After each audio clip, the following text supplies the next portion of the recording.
legacy media is almost dead. Celebrity endorsements are dead. And race hustlers are dead because that's really all she had. Trump's race. Everybody is racist. But only when they run for president, right? Because Trump wasn't racist before that. He was celebrated as this great American business guy, right?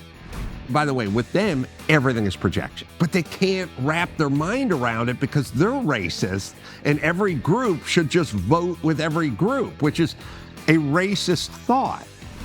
They're just going to end up doing what the Republicans do to try to get elected, which is going to seem weird. They're going to have to go, we're Republicans who care. Right now, they're nut jobs who care.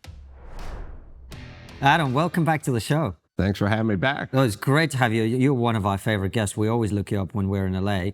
And this time, we're catching you as the elections just happened. It's been a pretty seismic event, clean sweep, really.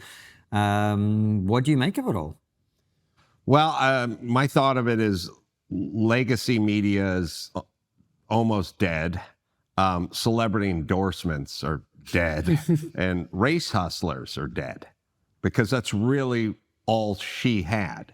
She had the media, she had the race hustlers, and including Biden and Obama and all the people you don't even really think of. You think Al Sharpton is a race hustler, but you don't think Obama's a race hustler, Biden is a race hustler, but they do every bit as much agitation to the races as they possibly can. And then you have legacy media. And really, it's funny, they always go, well, there's CNN's over here and then Fox is over here. No, it's CNN, it's CBS, it's ABC, it's LA Times, it's New York, it's everybody, and then a couple of people on the right. But the race hustlers, Beyonce endorsing you, and the media are all a bygone era.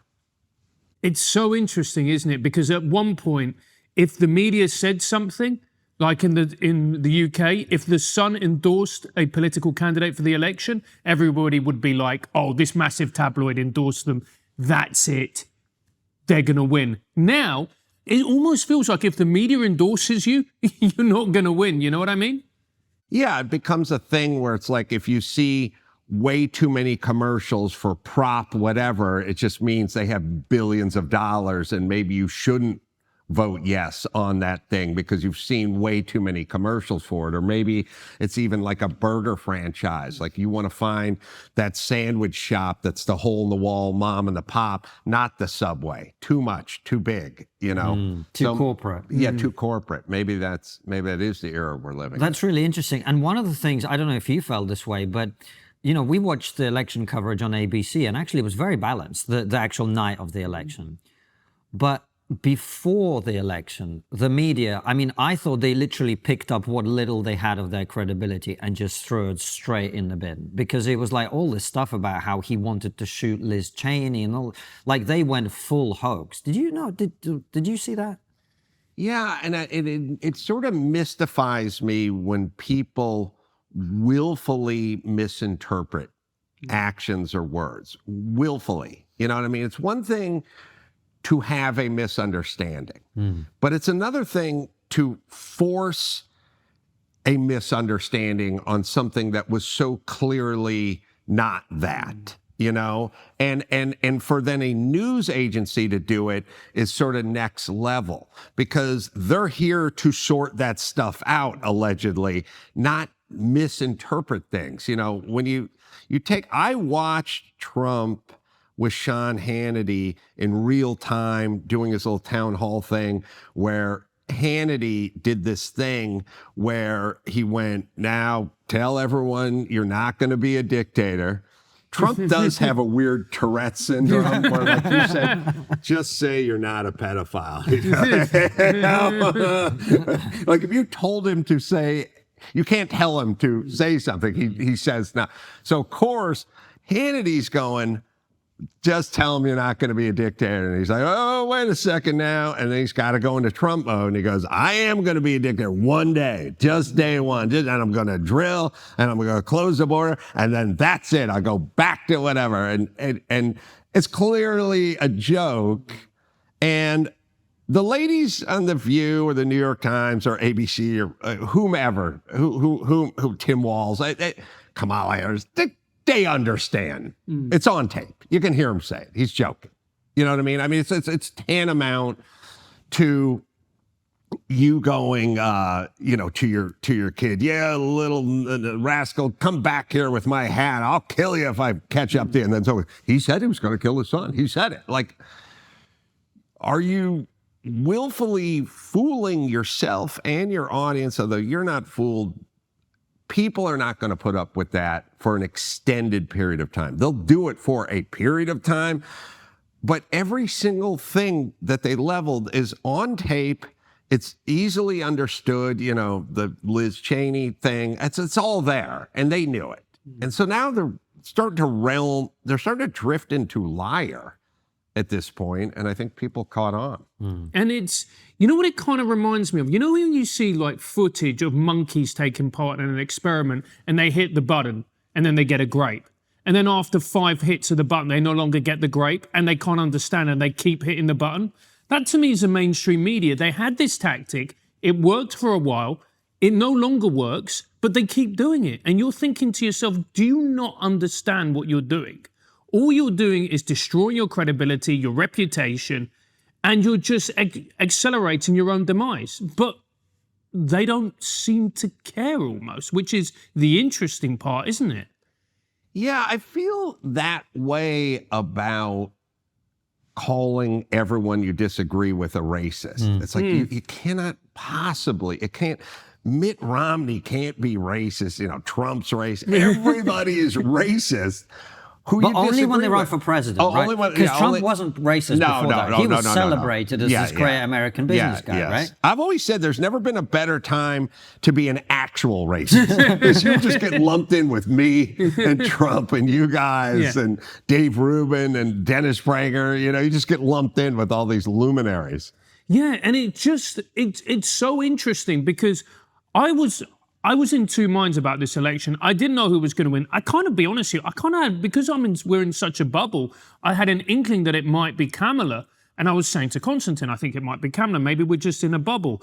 And then I saw that tweet of hers where she was calling people fascist. And then I thought, oh, that's a sign of somebody who's losing and knows they're losing. The moment you start smearing people as fascists, that's the moment you've lost any type of argument or discussion. Well, also, what I never really get, and it doesn't seem effective, is if you would like to make a case against somebody, you should do it. But when you paint in these very broad strokes, it kind of lands on deaf ears, and it's a lot of it is a sort of has a feminine quality to it. When you get into arguments with a woman, she'll go, "You're the worst husband ever born." Listen, you live in 8,000 square feet and I've never put hands on you. So I gotta crack. Maybe I'm in the top 5, but I can't be the worst ever born. You know what I mean? Where's my belt, bitch? It's like they do this thing and then it doesn't work. If they would go, look, you don't listen a lot of the time when I'm talking, you seem not to want to engage or something, then you'd have to kind of go, maybe I am kind of guilty of tuning out or something. They go, worst father ever born or worst husband ever born, and we're back to, and that's what they do, which I love, is they go, Trump is Hitler, and he's old, and then he's going to die in office. And J.D. Vance is going to take over, and it's going to be worse. And I'm like, worse than Hitler? So you got Hitler, and then Hitler with mad MMA skills. But I'm not listening because you're crazed hyperbole all the time. Yeah. That's why I'm not listening. And also, when it never happens, they never course correct.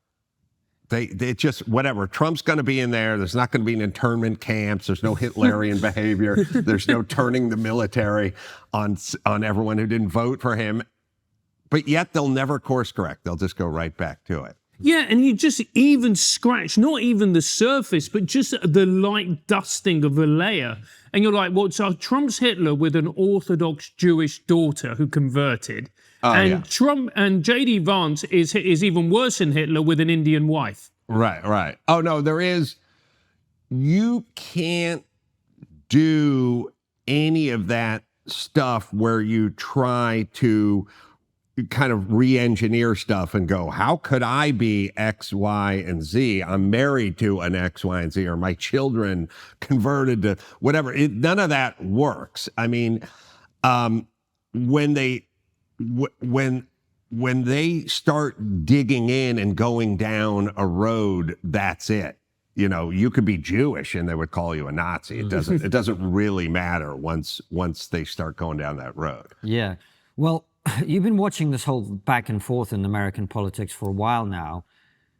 First question, do you think because of the scale of the victory, because he won the popular vote, because he won the presidency, he won the Senate, we're recording this at a time when we don't know if he won the House, but it could happen. He could be just absolutely dominant. The media and the Democrats are going to have to actually look in the mirror. Do you think that's going to happen? I think a segment and a portion of them will do some self-assessment kind of thing. You know, it's like they just stepped on the scale and it said 350 pounds. And a certain amount of them are going to step off the scale and go, I got to lose some weight. But another percentage are going to say, fuck this scale, which is how they work. So it's like, or the scale's Hitler. Or the scale's Hitler. Yeah. Right. So I just was watching some clips of, MSNBC, they're sort of the extreme left, but a lot of the breakdowns of the autopsy from the left, and the autopsy, they go right back to white women. We blame white women for this. They did not vote. They did not support. So what they do, because they're racist, and by the way, with them, everything is projection. When they're talking about racist, they're talking about themselves. When they're talking about totalitarian, they're talking about everyone's got to get vaccinated. Lawfare. Yeah, it's all them. It's all into a mirror. So what they do is they break everyone off into a race, right? And then they yell at the race that doesn't support their race, because in their mind, if you're black, that guy's black. Right, we own you. What are you doing? You know what I mean? It's like, well, I don't know. Maybe I don't like his policies, Like Obama, 7.2 or whatever, 7+ black males out of 10 are going to vote for Kamala Harris, which sounds pretty good if you're Kamala Harris, but it's not good enough for Barack Obama. He wants to find the 2.8 black men who aren't voting for Kamala Harris and yell at them.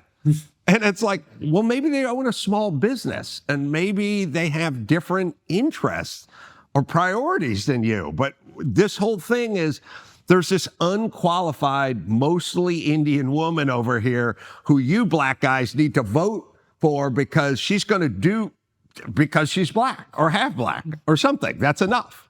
You know what I mean? And then, so what they do is they go, black men, black women came through. They're heroes. Black women are great. Those are great. They voted 92% for Kamala. Black guys, a little disappointing that, Mexicans, oh boy, they did not. Someone's got to tell them what's going on. You know what I mean? White men, okay, lost cause. White women, what's going on? You know what I mean? And it's like, maybe they like the message of this other person more than the message of the person they share a uterus with. But they can't wrap their mind around it because they're racist, and every group should just vote with every group, which is a racist thought. Right. I always say my actual white privilege is not getting free stuff because I have a rich dad. My white privilege is looking at 6'2", 50-something-year-old heterosexual Gavin Newsom, white guy, and going, I hate that douchebag. I would never vote for him. And no one says to me, well, come on, he's white. I don't like his policy. I'll vote for Larry Elder. I get to vote for Larry Elder and not be ostracized from the white community. That's my privilege. Right. Yeah. That's a really good point. That's a really good point. And I guess the second question, given the scale of the victory, is, are you hopeful that this is going to, that Trump has an opportunity now to really actually deliver on the things that he promised? Because in the first term, he had to contend with a powerful media machine. He doesn't have that problem nearly as much now. He had to contend with a lot more opposition. Now it's almost like he can do the things that he promised the American people. Are you optimistic about that? Here's what I think. I think the first time Trump came into office, he was naive. And not naive in a way that any of us wouldn't have been. You know, he just sort of walked in and went, I've never done this before, so who should I surround myself with? And he also, I think, had the misbelief that if he really did the right thing, that the New York Times and other outlets and the Manhattan elite would come around to him. Like once they saw he was a good guy and trying to do what was best, they would warm up to him and move over. You know, they had to battle for Hillary Clinton, but now that the battle was over and they understood he wanted what was best for our country, or opportunity zones for black men, or he's going to, you know, pardon the niece of Louis Armstrong who's in jail or something like that. He thought they would move over and warm up to him. He did not understand there was a fatwa that was declared and it was going to keep getting worse, right? He also, I don't think, understood the circle of people who didn't want him there, who were there. I mean, I've had jobs where I took over for Howard Stern on the West Coast some years ago.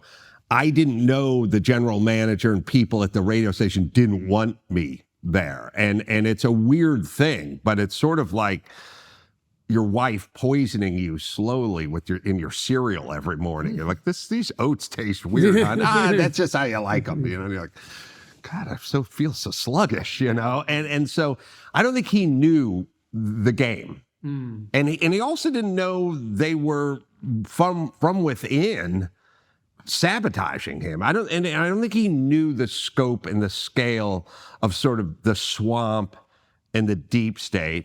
And then also he had a second term to think about. So, you know, when COVID came around, he had to go, I'm not firing Fauci, because if I fire Fauci, the country's going to turn against me. I got a second term to go for. Now he's free of the second term, and I think he gets clearly what they do. And he also understands the New York Times op-ed is never going to write a kind or fair or even accurate thing about you ever. So now it's time just to go for broke. And so I'm kind of looking forward to what that looks like. Now, my friends on the left think go for broke means open as many gulags as humanly possible. I don't, but that's how they feel. This episode of Trigonometry is brought to you by Munk Debates, where the world's brightest minds debate the most pressing issues of our time, including the next Munk debate, one I promise you won't want to miss. We're in an era of heightened polarization, where echo chambers keep us in bubbles and algorithms feed us information that just confirms our biases.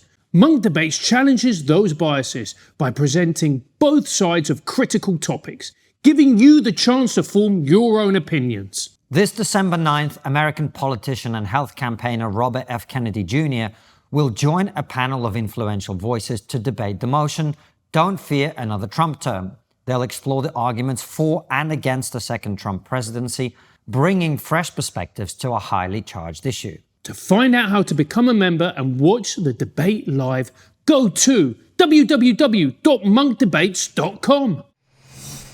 You know, it's so interesting how the left in this country have mirrored the left in our country, how they've abandoned ordinary working class, blue collar concerns. they have moved over to progressive policies, progressive ideologies that most people don't care about because it doesn't affect their lives. It's like Bill Clinton said, it's the economy, stupid. How could the Democrats have forgotten the words of possibly one of their best ever presidents? You know, it's called a progressive movement. And if you take progressive and movement, it means it just keeps going. They never pump the brakes. You know, they go, and it's an interesting ruse, I guess I would call it, but it's also, it has an interesting sort of psychodynamic to it. Like, it always starts with something reasonable. You go, why shouldn't a gay couple be allowed to marry so they could have the same rights and privileges, you know, insurance and stuff, you know, whatever. And then people like us go, yeah, okay, that kind of makes sense. And it takes a little while, and then they get it. And then our head on it is, well, that's what they want, and they've been agitating a lot, and give it to them, and then we can move forward, and we won't have to argue about this thing. And then they go, well, what's wrong with a little trans story hour, you know? And you go, what is that again? Well, that's the transvestite reading Hop on Pop to 6-year-olds at the public library. And you go, oh, no, I don't, oh, you're not down with the movement, are you? And I'm like, no, I'm for gay rights. We're thinking about trans kids, you know, getting healthy breasts cut off when they're 13 and taking puberty blockers. And you're like, no, I'm not. And they go, oh, interesting. I didn't know you were homophobic and bigoted, you know? And you're like, what is going on? Well, what's going on is they keep going. They don't stop. America stops. America goes, gay rights, good. Love who you want, get married, have the same privileges heterosexual couples have. But then you get Dylan Mulvaney taking pictures in the Oval Office with Biden, and America goes, I don't know about that. That's a little too far. And they do it with everything. They do it with immigration. They do it with everything. You know, it always starts off with something where you go, well, what's wrong? So let's see, someone's being politically persecuted in Guatemala, like tortured by the federales. Shouldn't they be able to come here and seek asylum? And you go, yeah, that sounds reasonable. I'd like to say that's the kind of nation we are. And the next thing you know, it just turns into migrants and illegals living in hotels in New York and being bussed in and everything else. And so they don't stop. Now, what they do, and what you saw Kamala Harris do, is they understand most of America is not down with this. So 5 years ago, there's lots of talk about her defunding ICE and transgender surgeries for prisoners and ending fracking. And now they focus group, they test that stuff and they go, okay, America doesn't like this. So then she goes, okay, I have to pretend like I'm not for that stuff anymore because now I need America's vote. It's also an interesting thing. All these things they changed their politics on. Biden does it a lot. Kamala Harris was 55 when she said all that shit. You know, I mean, she was a young, bright-eyed kid, still fresh with idealism right out of school. She's 55. She had a hysterectomy. And then she said no more fracking. Do you think you change your opinion on stuff from 55 to 60? Nobody believed it, man. No. Right. Nobody believed it. Right. So it's interesting, though, because I find this fascinating because, you know, I was in Australia earlier this year, and they're not nearly as polarized as we are in the UK or even as you are in the US here. So I was at this meeting where there was people from the left and right. And the first thing that the guy who was hosting had said is, you know, I'm from this party. I don't want the other party to win. Well, when they do, and it's going to happen, I want them to be the best possible version of that party for our country, right? I'm very interested in where the left goes from here. And I see two paths, really. They can double down. And in that case, as long as Trump can deliver on the promises that he's made, they're going to be in the wilderness for decades if they double down. Or they're going to have to learn. And that, to me, is a fascinating thing. Yeah, I mean, you know, it to be continued. I mean, I think it would be positive if they learned from this. I mean, the reality is it's sort of like there's a lot of people that want you to be vegetarian. But America loves ribs. You know what I mean? And you can do all your Impossible burgers and your tofurkey you want, but when it comes time to take a vote into what we're going to eat at this Super Bowl party, ribs, overwhelming majority. And America, as much as they'd like to focus on abortion rights and trans rights and, you know, Hitlerian whatever, America's economy, border, you know, foreign security, military, we're very ribs and we're meat and potatoes. We are, because we're pragmatic at the end of the day. And the other stuff is kind of window dressing, you know. And, you know, we're in California. Gas is $5.50 a gallon. That affects everybody all the time and hits poor people the hardest, you know. Abortion, trans, gay, whatever, that affects some people some of the time, but this is all the people all the time. So the Democrats are going to have to learn that they're going to have to give up the vegan ghost and move more toward the ribs. The problem is they're just going to end up doing what the Republicans do to try to get elected, which is going to seem weird. It's like Kamala Harris is like, I think we should build some of that border wall. It's like, okay. Like, all she was saying to try to win votes is stuff Republicans have been saying with like a dusting of human rights stuff over here. So they're in kind of a conundrum, but I think they have to move toward ribs with an eye toward having a turkey burger for some of the people at the party. You know, like, we are sensitive to some of these food allergies or something like that. So it's like they're going to have to go, we're Republicans who care. Right now, they're nut jobs who care. And that's why they lost. And do you see any politicians like that on the American left at the moment, Adam? Josh Shapiro seemed an interesting one. He was like, you know, Donald Trump needs to stop shit-talking America and stuff. He struck me as one that was maybe attempting, and he's from Pennsylvania, so you can see why he'd be popular there with that kind of attitude. Do you see anyone else? I mean, Fetterman, it seems to be drifting towards sanity. You know, he's saying things that you didn't normally hear from a politician from the left.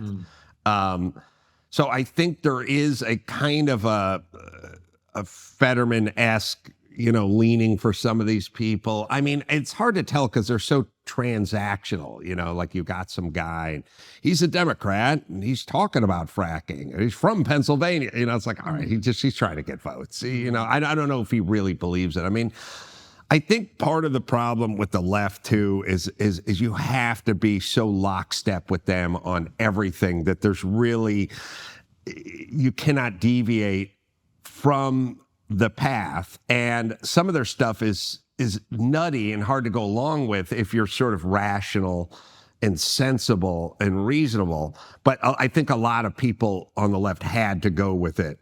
I mean, how many politicians on the left or Democrats knew that January 6th wasn't an insurrection, wasn't a deadly insurrection, wasn't, they had that. There's so many of them knew that. None of them could say, yeah, it was a bad ride. It was pretty ugly, but not really an insurrection. You know, did you hear anyone say that? They have to go. They have to go. Yeah, and it's really interesting because when you talk to, we know a lot of people who are voting Republican, and I always try and look at the other side. And I think, you know, they must have some good ideas and some policies. And I remember coming to LA in 2002 and coming back here 22 years later. And the downfall of LA and California in general has been awful to see. And you're going, well, why would anybody vote for you if you just want to make America into a bigger California? Yeah, I agree. It's like when Gavin Newsom was flirting with running for president, or sort of, we could tell what he was thinking about. I said, Gavin Newsom, he's like a guy who runs the world's shittiest taco stand going, I want a franchise. And it's like, your tacos suck. Nobody likes them. I want to get worldwide, man. And it's like, you want to franchise this to the rest. Also, like, I don't think that Gavin Newsom understands that California is used as a sort of joke and a threat to the rest of the country. Like, you want to end up like California? You know what I mean? It's like if you had a older brother in juvenile hall when you're in high school. So you keep skipping school, son, you're going to end up with math, okay, in juvie. Like, that's what California is. We're like this example of you don't want to end up like, and I don't even know, to me, that's like the ultimate slap in the face, like not only we willed ourselves into this, we weren't this, we manifested this, we made ourselves this, and we're so dumb in California. We just had Prop 35 or 36 or whatever it was, right? So what we do is we go, I want a proposition, 4 years ago or however many years ago, where we're going to make it a misdemeanor to shoplift anything under $850. And then it's bedlam and chaos. Everyone smash and grabs, everyone's just stealing everything. And we live with that for like 4 or 5 years. And then we go, I got another idea. Let's have a bill that says you can't do that anymore. And then we argue about it. And then that bill passes because the first bill was a horrible idea and caused all this. And we do this all the time. We're like, we fix this problem, except for the people that instituted the first bill never get voted out. That's the kind of weird part. It's still, California's like, oh, we hate all the policy, but we will never stop voting for the Democrats that are in charge of creating the policy. Why not? I think there is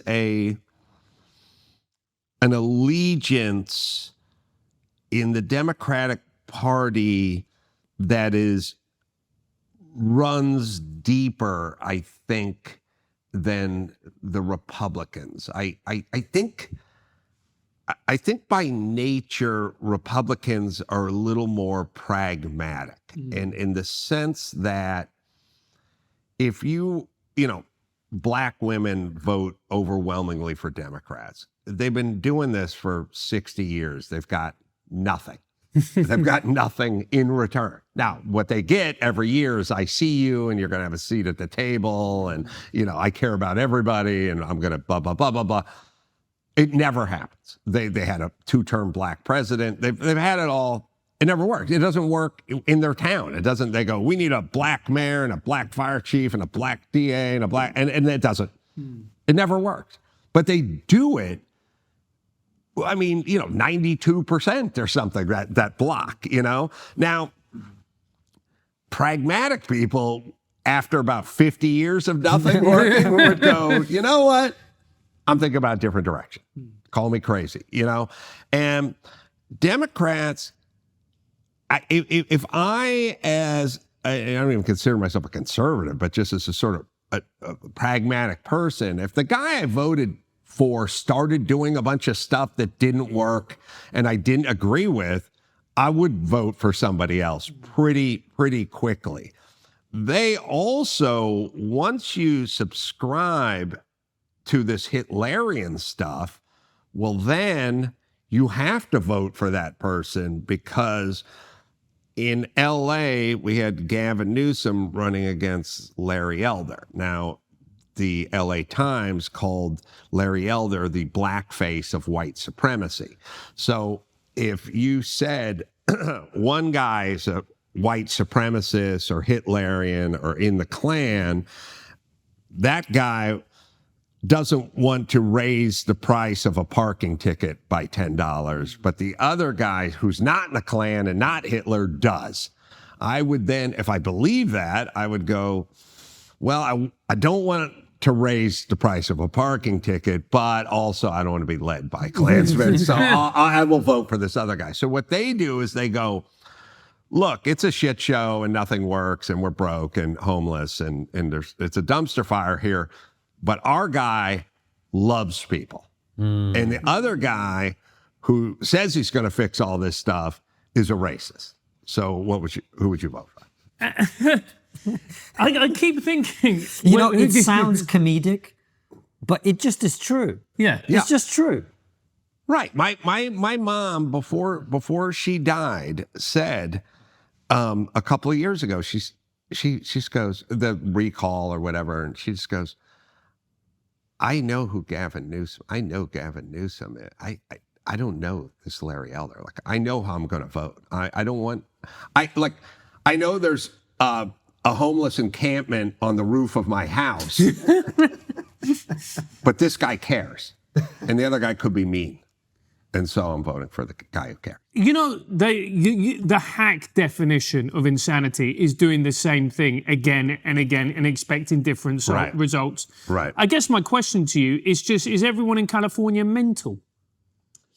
I think there's a fair bit of that because it does attract people who are a little pie in the sky. We take the most mental of all the other neighboring states and invite them here to pursue their dreams that never come true.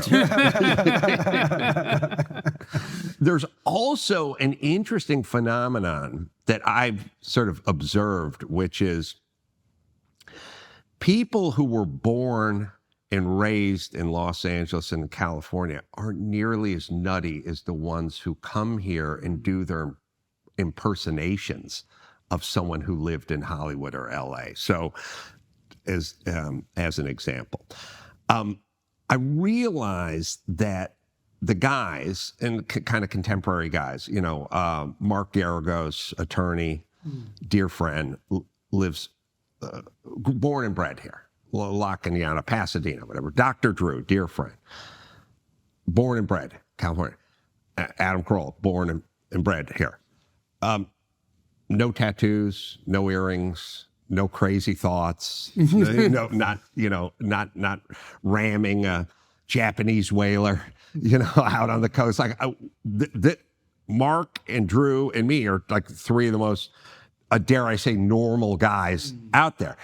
I see the people, I see these guys in Hollywood all the time. They come here from the sticks. I've worked with people from Brattleboro, Vermont, and wherever, deep place. And then they come here and they get an earring and a tattoo, and they're doing an impersonation of what they think a Hollywood hipster or a Californian would be, and they go much harder in that direction than the people who are from here. The guys I grew up with, blue collar dudes, live in the valley, none of the woke. It's the people who come here and do their impersonation. Like, how would I act if I belonged in California? I know, I'd dye my hair pink and I'd get really angry at Trump, and that's who they are. So it's comprised of a bunch of people who relocated and are doing their impersonation of someone from California. I was reading an interview with Jon Bon Jovi. He was talking about living in Malibu, and he said the reason that he left Malibu was because he felt completely disconnected from reality. Mm-hmm. And he said, number one, you can't be creative. He went, so there was that change. He goes, but number two, it wasn't good for my kids because they thought this paradise was reality and it's not. Do you think this is just what happens when life just gets too easy, when you wake up every day and it's sunny and it's a perfect breeze and you can go out and everybody's, working in the arts? And by the way, if people are watching or listening who haven't been to California, it's like that, like 300 days a year. Well, I moved to Malibu because I wanted to be disconnected from the creative process. What's funny? In Malibu, wrote a joke about Jon Bon Jovi. Just 2 weeks ago, I literally made up a joke about Bon Jovi from Malibu. So Jovi Jon Bon Jovi saying that the creative process dies in Malibu. This comedian makes a difference. I wrote it crazy. Do you guys want to hear this? Sure. Go on. It's a little rambling. I have to say, but it's kind of interesting, and I don't know if it'll translate to the UK. But you guys are pretty hip to the references. I watched that Jon Bon Jovi doc on Hulu, and he said in the doc he was getting too old and he feels like he lost his speedball. Now, the term is you lost your fastball. It's not called a speedball, it's called a fastball, and the colloquialism for getting old and not being able to pull it off anymore is you've lost your fastball. And then he's also the king of Jersey, and the other guy's the king of Jersey is Bruce Springsteen. And Bruce Springsteen has a song called Glory Days where he sings about a high school guy who could throw a speedball past you. And it's always bothered me because I'm like, Glory Days. I'm like, it's not a speedball, boss. It's a fast ball. And then I realized the two kings of Jersey say speedball when they mean fastball. And then I thought, is this a Jersey thing? And then because I'm from LA, and in LA, a speedball is a totally different thing. That's heroin and cocaine. Right. That's a speedball. A fastball is a baseball term. And so I had this fantasy about being at a party and seeing Bruce Springsteen and saying to him, because I don't know if they go the other way. Do they say speedball when they mean fastball and fastball when they mean speedball? It could be a two-way street for them. And I would go up to Bruce Springsteen and I would say, what killed John Belushi? And he would go, he was killed by a fastball. And I would go, I knew it. Now, it's an esoteric word joke, but you brought up Bon Jovi and the creative process in Malibu. Give me 1 minute to tell you about Senolytics and why they're being called the biggest discovery of our time for promoting healthy aging and enhancing your physical prime. As a middle-aged man, who wrote this script? Look, we all have big goals, but let's be honest, the aging process isn't our friend when it comes to endless energy and productivity. That's why I use Qualia Senolytic. As we age, everyone accumulates senescent cells, also known as zombie cells. These old, worn-out cells cause symptoms of aging like aches, slow recovery, and sluggish energy. They take up space and nutrients from healthy cells.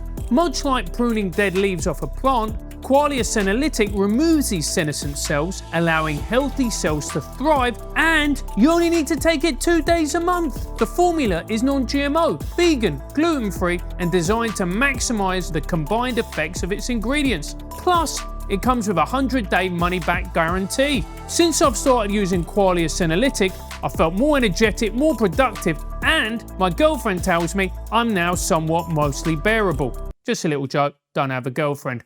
Plus, those middle-aged aches and pains, virtually gone.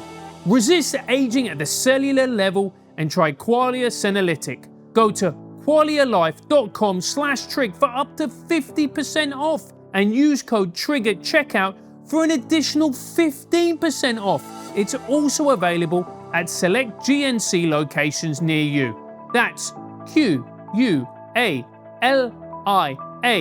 life.com/trig for an extra 15% off your purchase.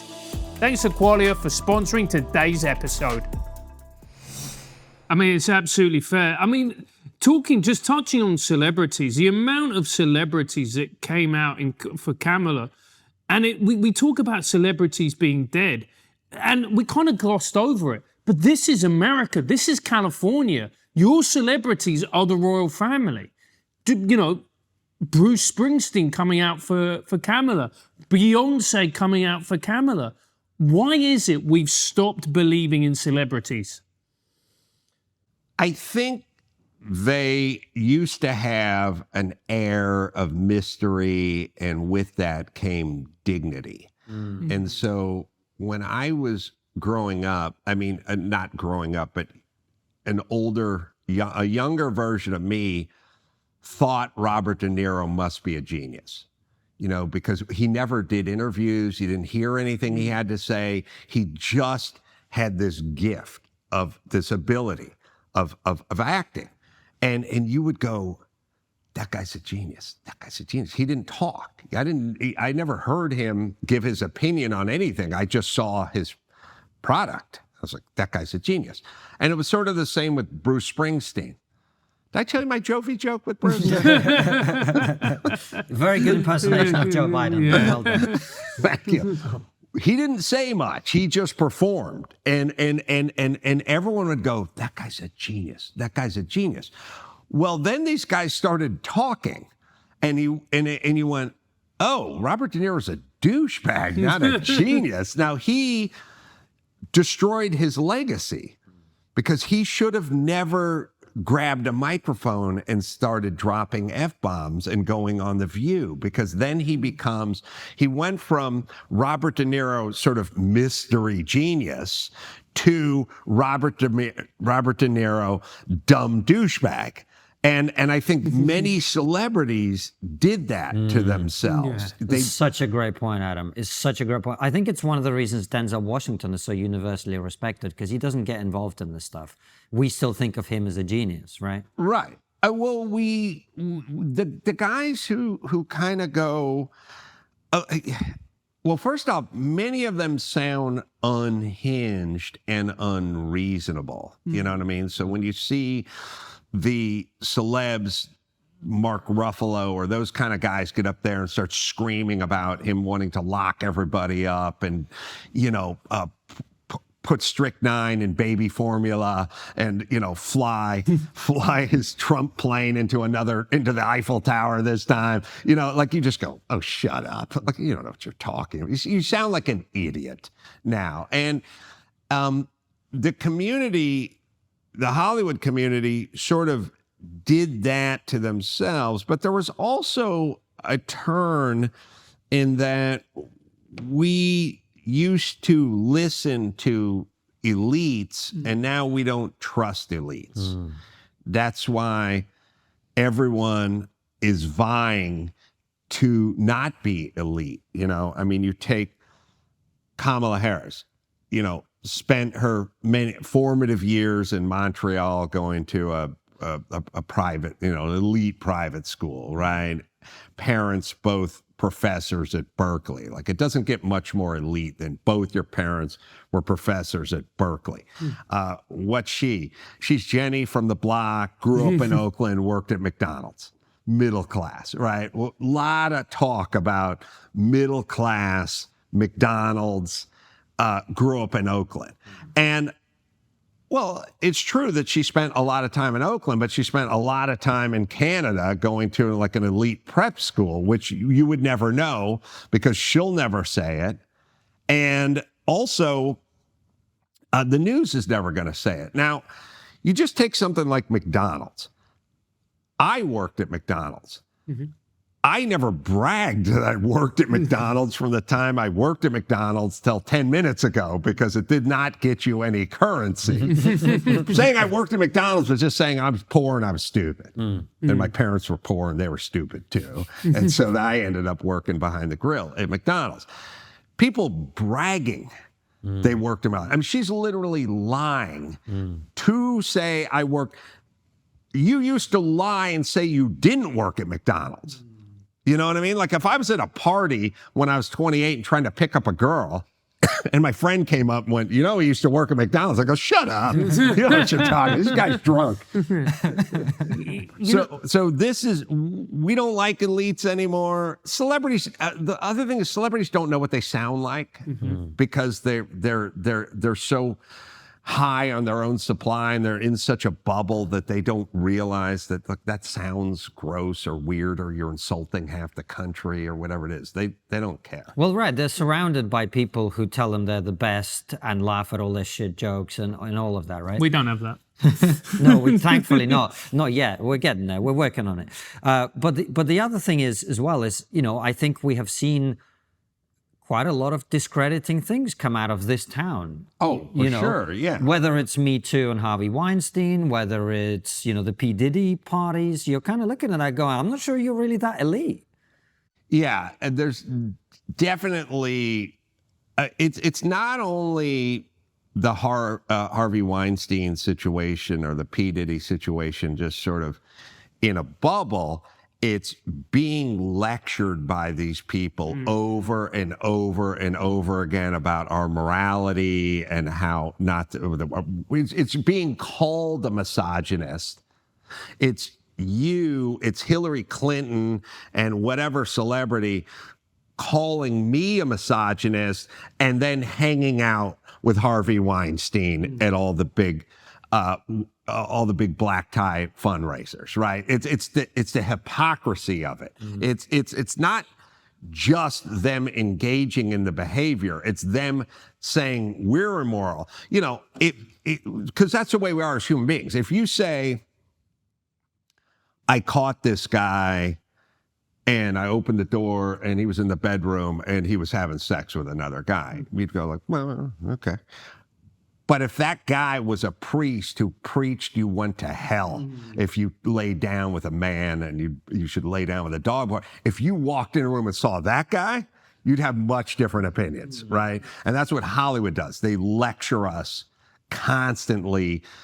They lecture us about global warming and then they fly private everywhere and they have a 400-foot yacht they like to hang out with Magic Johnson on and then come back and lecture us about plastic straws or whatever they do. The hypocrisy, that's the thing that gets us. That's what makes people angry. Seeing the two guys having sex on your comforter, it's like, have it dry cleaned. That's so California. But seeing the preacher who was wagging his finger at everyone about sexuality and homosexuality, now you're angry. And Amen. that's what happened. And it's that. And it's also the fact as well, look, it takes a lot of time, a lot of hard work, a lot of effort to get really good at one thing. And the reality is, no one has the time to get good at everything. Like, take Robert Downey Jr. I think one of the greatest actors of his generation, a brilliant actor. When he talks about his story and addiction and recovery, I'm like, you're a hero. When he talks about politics, I'm like, Robert, you don't know what you're banging on about. And all it makes me think when you get together with your Avengers is I wish Thanos had won. Do you know what I mean? Yeah, well, you have to understand as well in Hollywood and the dynamic of Hollywood, which is most anybody is replaceable in Hollywood. We don't really need anybody. And you'll hear it all the time when they'll go, the original Indiana Jones was going to be David Hasselhoff, but then he had to film Knight Rider and then Harrison Ford. If you go look like who was going to be the first Superman or who was Indiana Jones, I mean, there's all these stories that Tom Selleck was supposed to be fill in the blank, and it happened. So they're interchangeable. They know it. So they're vulnerable. Yeah. They're vulnerable. And there's a handful of people that cannot be replaced. There's a handful of sort of Quentin Tarantino's or maybe like a Seth MacFarlane or something like that. But everyone else is in the mix. We don't need you. You know what I mean? And like you screw up and you get caught doing something and you just never work again. That's how it is. Even the whiff of impropriety or whatever, as we've seen with a lot of celebs, you're just out. So they're in a profession where they're vulnerable. When I was a carpenter, I was a good carpenter, and trades guys who are good at what they do, welders, carpenters, they never feel vulnerable. There's always work. If you're a good carpenter, you just work. You can say whatever you want. You didn't do what you want. Like really, you just come to work the next day. And you have a skill and they need you and you're aware of it too. Hollywood's very replaceable. And so it can come down to fractions and tenths, you know what I mean? And all it would take is you being on the wrong side of one issue, like COVID. COVID came around. Every single person in Hollywood was on exactly the same page with COVID. They all knew ivermectin didn't work, even though they'd never heard the name ivermectin. And they knew hydroxychloroquine didn't work, even though they'd never heard of hydroxychloroquine. And they all knew it came from a wet market and not from the lab. How did you get them all on the exact same page? You would, if you were looking at it logically, you'd go, well, certainly a percentage of them would go, well, I don't think it came from a wet market. It probably came from the lab that was studying these kind of viruses down the street. And I don't know about ivermectin. Ask your doctor. That's up to you. That's none of my business. And that you would have rational, normal. You would have, when the Super Bowl comes around, half the people in Hollywood think are rooting for San Francisco, and the other half is rooting for the Kansas City Chiefs. Why? There's nothing around that one. You're not going to be thrown out for picking the Chiefs. So they just split. They split on everything, and then something they can get thrown out comes around, like COVID or an election, and they all get the exact same page. Right. I know, that's so true. I actually have friends in Hollywood who didn't agree with the COVID stuff, and they kept very, very quiet about it because they had to. Oh, they become Moranos, which are, I don't know, Jews in Spain at a certain time that just couldn't come out as Jews. They, right. You know, I mean, I would be on sets and have guys like go, you know, literally, I like what you're saying. I keep saying what you're saying, but don't tell anyone I said that. You know, right. Oh yeah, oh it's very real. Threaten everyone with the loss of livelihood, and they'll get in line. Especially when it's that far to fall. Right? Yeah. When you're poor, you lose your job, you're going to find another shitty job, you're going to be just as poor, right? But when you've got millions to lose, that's when it really feels, especially if you feel like this is the only place that you can work. Yeah, it's millions to lose, and it's pretty arbitrary. You just get caught on a hot mic dropping an N-bomb, and we'll never hear from you again. It's that fast. Now, if you're a welder, don't drop N-bombs, you're out.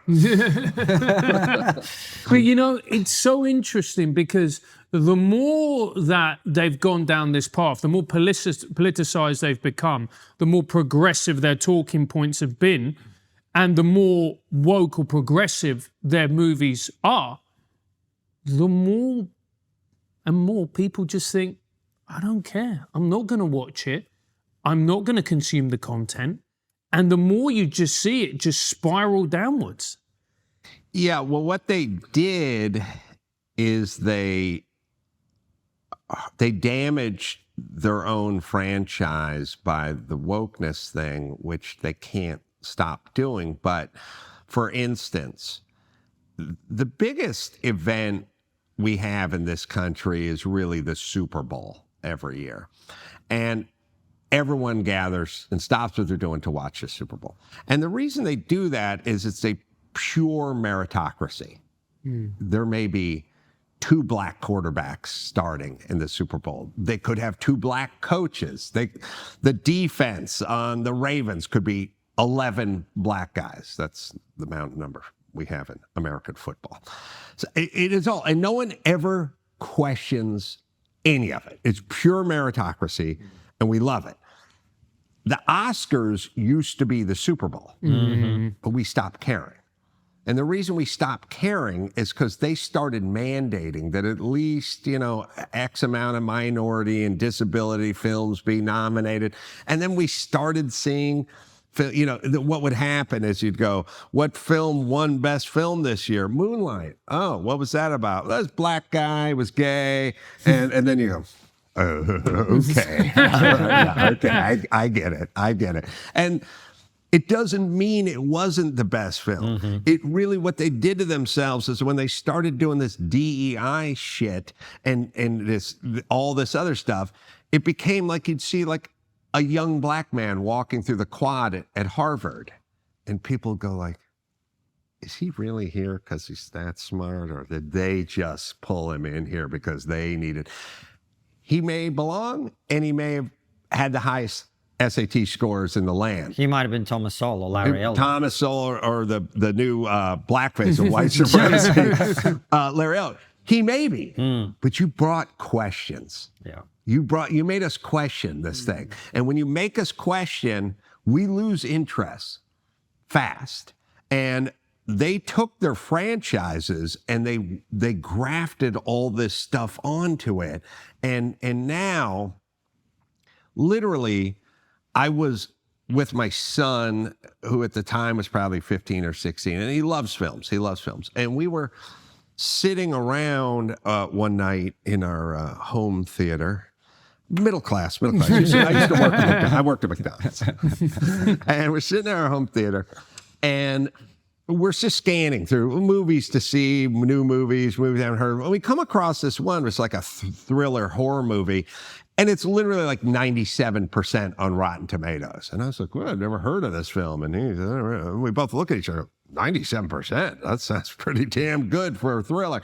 And we watch it. And it wasn't good. It was okay, should have been 61% on Rotten. We're like, what's it? Well, it starred a black woman who was the hero who fought the thing and did the thing. And at the end, we're like, oh, we got burned, because that's how we do it. But it also made this 15-year-old boy think, oh, they've rigged the system now, and now I have to check, because the critics are all progressive and they root for this, and the voters with the Oscar, the Golden Globes, but it's all become this big DEI fest. And it's ruined the franchise just as it would with the Super Bowl if the quarterback was white and we knew there was a much better black player at quarterback just standing on the sideline. It would hurt. It would hurt it, and we would lose interest in it eventually. Who's starting at cornerback? Well, the guy who owns the team put his 41-year-old son out there.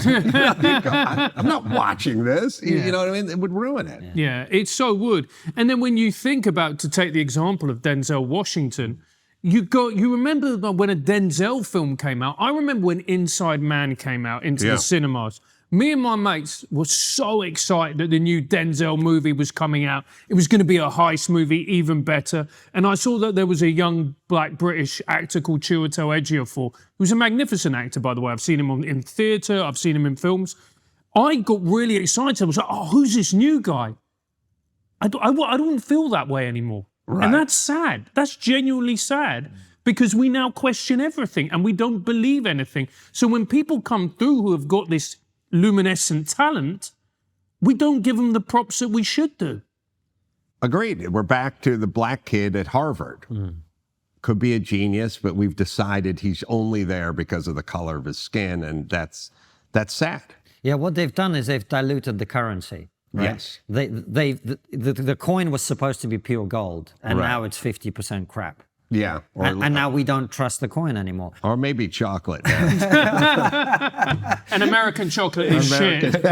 Listen, I'm not defending it, but we invented the peanut butter cup, bitches. So that's my trump card. Yeah. Well, Adam, it's always awesome talking to you, man. We really appreciate your time. Thank you so much for coming on the show. We're going to ask you some of our supporters' questions in a second, but before we do, as you know, we always wrap up by asking what's the one thing we're not talking about that we should be. Before Adam answers the final question at the end of the interview, make sure to head over to our Substack. The link is in the description, where you'll be able to see this. What will be the new type of podcast? What could aspiring podcasters do to enter the market? How does it feel to change history, seeing as you started the longer form podcast from a spare room format of new media, which is now going to lead the media? My question for Adam is about Jimmy Kimmel. He used to be a funny and insightful comedian, and I thought a champion for free speech, but he has turned into a partisan hack of the left. My question is simple. What the heck happened with Jimmy? I think we're not talking about mental health in a way that we should be talking about it. We're talking about feeling threatened and safe spaces and that kind of stuff. We're not talking about mental health that comes from exertion and physical movement and tasks being performed. And, we have a lot of like, go wash your own car. It's Sunday, the sun's shining, you got nothing. And then you'll have someone go, no, call the guys to come and they bring a van. And I'm like, I'm not saying wash your own car because you can't afford to pay the guy in the detail van. I'm saying do it for you, go build a tree house with your son and daughter. No, have the guys do that. I have a lot. For me, I make plenty of money. So when I announce I'm going to go down and wash the car, there'll always be some woman going, what are you doing? You make $1,000 an hour. Huh? And, Grubhub, bringing food to the home. You know what I mean? Like people go, it's so much faster. It's easier. What do you want to do? Waste all your time, going to the market. It's like these mundane tasks that our forefathers and grandfathers and grandparents and moms and dads performed kept them sane. I had a merchandise bag, a big bag. I bring all my books. I go do the show. I sell the merch, right? The thing blew out. The zipper broke and the thing blew out, whatever. It's this big thing. Now I was like, you got to throw away the merch bag. I said, I'm not throwing it away. I'm fix the merch bag. They're like, well, go get a new one. Go to Amazon and throw this in what? The heap? You know what I mean? It's not going to decompose for 7,000 years. I'm going to throw this in the garbage. I said, no, I was a carpenter. I went and got my tools out. I got some stuff. I won't get into the details. I fixed it. And then I went out the next weekend with the merch bag and it felt good. Like I felt like A, I didn't spend $110 on a new merch bag. B, I didn't put it in a landfill. And C, I feel a sense of accomplishment from this very simple task. We're pulling people away from this world. We're telling kids, get off the roof, get down here, don't do it, don't wrestle, don't scrap, don't. Everyone's on their screen. And then we're going, you need medication because you got to deal with this thing you have that you got because you're not out hiking and engaging and building a fort and rolling around in the dirt. We got to get people back to those tasks, and the technology is pulling them away every day. It's going, you don't have to do the stuff you had to do, Grubhub and Uber and use your phone and you got Apple Pay and everything else. We need to get back to what I would just call diet and exercise, like basic, not Ozempic, diet and exercise. But you'll lose weight. It's not about losing weight. It's about the discipline of diet and exercise, which you don't get with the shot or the pill. You have to earn your sanity. You can't just take a pill and expect to be sane. You got to go out and break a sweat, come back, feel satisfied. Make your kid breakfast. Well, then let the school do it. No, you do it. You do it for your kid, for you, for the engagement. We're not talking about engagement. We're not talking about simple tasks. We're not talking about washing your own car. Yeah. You have to, sorry, go ahead. Yeah, and I said, and also as well, the satisfaction that comes from within when you do a good job. Yes. Like you cook a nice meal and everyone's like, you know what, that was a great meal. Right. And that feels good. Are you cooking tonight, mate? No, we're going to get someone else to do it, mate. We made too much money. You have to earn your sanity. That is such a great point, Adam. I've never said that before, but I would like to put it on a bumper sticker. So that's a line. Yeah. And it's absolutely true. We really appreciate you, Adam. You're one of the OGs of this whole format. It's really such a pleasure having you on the show every time. By the way, you're about to interview us for your show. We don't know when this will go out. So if it's already out, go and make sure to check out our interview with Adam. But for now, head on over to Substack to hear Adam answer your questions. We recently reached a huge YouTube milestone with 1 million subscribers. Amid the celebrations, however, there have been a few cynical voices too. Some people are asking, how did two guys with weird hair and no obvious talent manage to create some of the most sensible, balanced, non-partisan conversations on the internet? How do they attract massive guests? Some people have even gone as far as to ask, who funds you? And the time has come to confess the truth. For the last 6 years, we've only been able to produce the show because of financial support from some nefarious, problematic people of highly questionable moral integrity. You. Many thousands of you. That's why the show no longer looks like a Beatles tribute act doing a seance. Now it looks like this, and this. The guests keep getting bigger, the conversations keep getting better. And this is just the beginning. We're excited to announce that we will be moving our locals community, including all bonus content, to our new home at Substack. If you're already a supporter, your subscription will be moved over automatically. As for the rest of you, this is your chance to step up and join us as we go to the next level. Give me money! Chill out, mate. We need a bit of finesse here. What he's trying to say is that the show will only keep getting bigger and better with your help. You already know about the bonus content we have for supporters. For just $7 a month or $70 a year, you get ad-free extended interviews with a chance to ask our incredible guests your questions. But with Substack, you're going to get a lot more. Insightful articles on upcoming guests, a weekly newsletter, the ability to chat with each other on the app, both privately and in threads. You'll also be able to connect your podcast listening app like Spotify or Apple Music and enjoy the extended ad-free interviews on the go. Your support will mean that we will be able to do more incredible US and other overseas trips with bigger and better guests. That means more phenomenal extra content for you as we get the best minds in the world to talk about the issues that truly matter. No bullshit, no fudging, just an honest conversation with a fascinating person. Plus, I'll be able to afford a proper haircut. He's not going to get one, but at least he'll be able to afford one. Good point. Click the link and join 40,000 people like you to make the show you love better again.